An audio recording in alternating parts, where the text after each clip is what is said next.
यार ऐसा भी होता है क्या? बंदे इतना टाइम के बाद ब्लॉग ही नहीं बनाए कोई। ऐसा नहीं होता है यार। यार बहुत टाइम के बाद मैं ब्लॉग बना रहा हूँ। लास्ट ब्लॉग मैंने जो अपलोड किया था वो था 10 मार्च को, और आज 13 अप्रैल हो गई है। मैंने इस बीच में कोई ब्लॉग अपलोड नहीं किया। क्यों नहीं किया ये मसला मैं आपके साथ शेयर करना चाह रहा था। काफ़ी दोस्तों ने मैसेज किया कि भाई आपने लॉन्ग टाइम नो सी। कुछ दोस्तों ने बोला कि हाउ जो भोजन, चाइनीज़ में बोलते हैं हाउ जो भोजन मीन्स कि हमने आपको काफ़ी टाइम से नहीं देखा है। तो ये जो इतना बड़ा पीरियड था और मैंने कोई ब्लॉग नहीं बनाया, तो मसला ये था कि हमारे ये जो अपार्टमेंट था वो हमने लिया था एयरबीएनबी से, और वो हमने किसी कोई इजिप्शियन बंदा था वैसे तुर्क का, मगर इजिप्शियन बंदा था जिससे हमने वो लिया था। वो एक मैनेजर था। उस बिल्डिंग में ऑलमोस्ट आई थिंक सारे फॉरेनर ही रहते थे। तो और वो था तो मेट्रो के साथ ही, मगर ऐसा लग रहा था कि ये कोई अलग सी जगह है, यानी कि उसके आसपास इतनी कोई ख़ास बिल्डिंग नहीं थी। सिर्फ 2-3 हॉस्पिटल थी जो कि रात को बंद हो जाती थी, और बाकी ऐसे ही थोड़ा सुनसान एरिया था। तो बेसिकली हुआ क्या, मसला क्या वैसे आया, वहाँ पे क्या प्रॉब्लम हुआ हमारे साथ, तो और मैंने इतना टाइम क्यों व्लॉगिंग नहीं करी। तो ये से होता भी नहीं है कि भाई आप अगर डेली व्लॉग बना रहे हो और इतना टाइम आपने कोई व्लॉग नहीं बनाया, तो ये हो ही नहीं सकता। तो यार ये हुआ था कि हमारे उस अपार्टमेंट में चोरी हुई थी, और उसमें मेरा और मेरी दो दोस्त थे, रहमान और हसीब। उनकी भी मोबाइल थी, लैपटॉप थे, सारी चीज़ें हमारी चोरी हो गई उस फ्लैट से। था क्या कि हम रात को वापस आए, जैसे ही अपार्टमेंट ढूंढने गए थे दूसरे। जैसे ही हम अपार्टमेंट ढूंढने गए तो हम रात को वापस आए। रात को वापस आके हमने शायद दरवाज़ा बंद किया था या नहीं किया था। वैसे यहाँ पे एक उसूल होता है कि अगर आप नया अपार्टमेंट ले रहे हो तो आपके जो ताले हैं वो चेंज करवाने पड़ते हैं। ये इनकी गवर्नमेंट का रूल है। मगर हमने वो फ्लैट रेंट पे नहीं लिया था बिल्कुल, बल्कि हमने वो सिर्फ बुक करवाया था। नहीं, जब आप किसी के साथ रेंट पे लेते हो किसी बंदे से और उसका एग्रीमेंट होता है 1 ईयर का, तो आप उस फ्लैट के लॉक वगैरह चेंज करवा सकते हो। ये तो एयरबीएन से लिया था, तो इसमें वो हमें इशू नहीं था कि हम इसका लॉक चेंज करवाएं। तो इसके ऊपर 2 और भी लॉक थे जो अंदर से ही बंद होते थे। सही है। और एक लॉक था कि अगर आप बंद कर लो तो बाहर से वो खुलता नहीं था, मगर उसमें एक ऑप्शन था कि अगर आप कोई कील या किसी कार्ड वगैरह से उसको ऐसे स्विप करोगे तो वो खुल जाएगा। एक तरीका था, वो जिस बंदू को पता होगा उसने ऐसे ही किया था। तो रात उस दिन हम सो गए थे। मैं रहमान 12 बजे को सो गया था, मैं 3-2-2:30 बजे सो गया था, और हसीब यानी कि वो फ्रीलांस का काम कर रहा था वो 4 बजे सो गया था। और सुबह हमारी 11 बजे आँख खुली तो वो जो हमारा एक टेबल था जहाँ पे काम करते थे और मोबाइल वहाँ पे रखते थे, लैपटॉप, तो कुछ भी नहीं था। सारी चीज़ें गायब थी, सब चीज़ें या मतलब कि कुछ भी नहीं था वहाँ पे। वो हॉल में सोते थे और मैं कमरे में सोता था, और बीच में एक थोड़ी गैलरी थी। तो वो मेरी तरफ आ गए कि भाई वो लैपटॉप ना नहीं है। मैंने देखा यार लैपटॉप भी नहीं है, और मैंने जैसे हाथ मारा तो मेरे साथ मोबाइल वो भी नहीं था। और मैं सीधा शेल्फ की तरफ गया, क्योंकि वहाँ पे पासपोर्ट और जो हमारे साथ पैसे थे मैंने पहले उनको चेक किया कि यार वो हैं या नहीं है। ठीक है, ये तो बहुत बड़ा मसला हो गया हमारे साथ। शौक हो गए हम कि यार यहाँ पे भी चोरी होती है शायद। तो जैसे ये मसला हुआ उसके बाद हम कुछ टाइम के बाद शुक्र है कि रहमान के पास एक दूसरा भी मोबाइल था।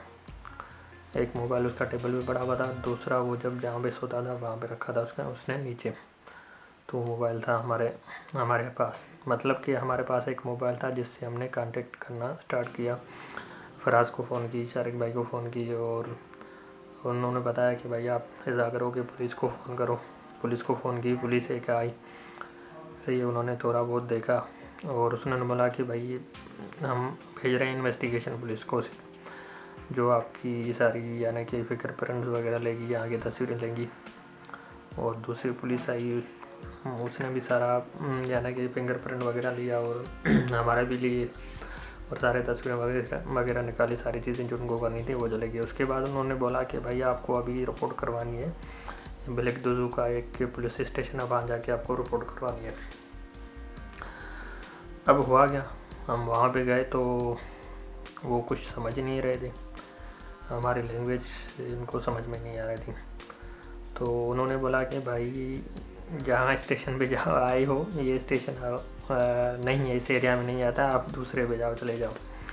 मकसद बात ये कहने का है कि उन्होंने कोई हमसे टोपी ड्रामा करा कि भाई यहाँ पे आप की रिपोर्ट रजिस्टर्ड नहीं होगी, आप जाओ और दूसरे यानी कि पुलिस स्टेशन पे जाओ और वहाँ पे रिपोर्ट करवाओ। वहाँ गए तो उसने बोला कि भाई जो जहाँ गए थे ना आप, वही था असल, वहाँ पे आपको करवानी थी रिपोर्ट सारी चीज़ें। तो सही, हम समझ गए कि भाई ये बोल रहे हैं कि कोई ऑफिशियल ट्रांसलेटर लेके आओ जो हमसे बात करे और रिपोर्ट हम उसकी दर्ज करें एक ट्रांसलेटर के थ्रू। तो स्पीच से हमें कोई रिपोर्टर ट्रांसलेटर नहीं मिल रहा था। 3-4 दिन के बाद हमने एक ट्रांसलेटर मिल गया, वो पाकिस्तानी बंदा था और उसकी मदर जो थी वो तुर्किश थी। उस बंदे ने हमारी हेल्प की और उसके साथ हम गए जैसे ही पुलिस स्टेशन, तो वहाँ पे हमने रिपोर्ट करवाई। सही है, तो ये जो वाक़या हुआ था वो हमारे साथ हुआ था 10 मार्च को और सेम लोग। हाँ, उसके बाद हमने जो मैनेजर था उससे बात करी, उसने बोला कि भाई मैंने आप जो तुर्किश जो इसका मालिक है मैंने उससे बताया है।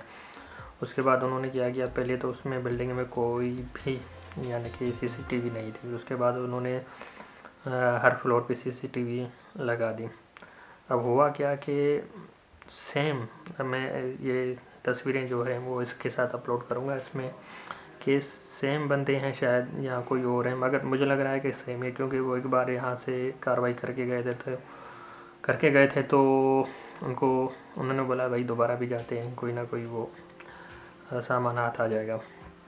तो उनको शायद पता भी था कि ये यहाँ पे फॉरेनर रहते हैं और वो जो बंदे थे वो भी कोई फॉरेनर थे, यहाँ के तुर्किश पीपल आई थिंक नहीं थे। तो फिर वो बंदे आए हैं 23 मार्च को दोबारा आए हैं उसी जगह पे। ये मैं वीडियो आप देख सकते हो कि इसमें 23 तारीख है, 3 बंदे आ रहे हैं और उन्होंने देखो सेम वही कार्रवाई करी है जो हमारे रूम में करी है, कि हर फ्लोर पे जाके चेक कर रहे हैं कि कौन सा दरवाज़ा खुला है कौन सा नहीं खुला हुआ है। और इनको एक दरवाज़ा भी यहाँ पे खुला हुआ मिल रहा है और वो इस वीडियो में नज़र आ रहा है कि वो उसमें अंदर जा रहे हैं, मगर उनको कुछ चीज़ मिली नहीं वापसी में, वैसे खाली हाथ चले गए। शायद वो खाली था तो उसको कुछ मिला नहीं, इसलिए। तो ये छोटी सी स्टोरी थी मेरी कि मैंने ब्लॉग क्यों नहीं बनाया इतने टाइम से। उसके बाद कंटेंट करने के लिए हमारे पास कोई मोबाइल नहीं था, तो मैंने जल्दी में से ये रेडमी का मोबाइल ले लिया ताकि हम किसी से कांटेक्ट कर सकें घर वालों के साथ। तो बस यही बात थी और इंशाल्लाह आज के बाद व्लॉग दोबारा से आएंगे, दोबारा से स्टार्ट करेंगे और कोशिश यही होगी कि डेली कोई ना कोई व्लॉग हम बना लें। तो इस पूरी बात करने का सिर्फ मकसद एक ही था कि आप जहाँ भी रहो, जिधर भी रहो, बी अवेयर, अपना और अपने सामान का बहुत ख्याल करें। दुनिया में कोई भी ऐसा कंट्री नहीं है जहाँ पे आपके साथ कोई हादसा पेश ना आए। कहीं पे भी किसी भी टाइम किसी भी वक्त आपके साथ यानी कि हादसा पेश हो सकता है। तो प्लीज़ जहाँ भी रहो अपने आप को सिक्योर करो तब तक के लिए अल्लाह हाफिज़, good bye, see you later, bye bye.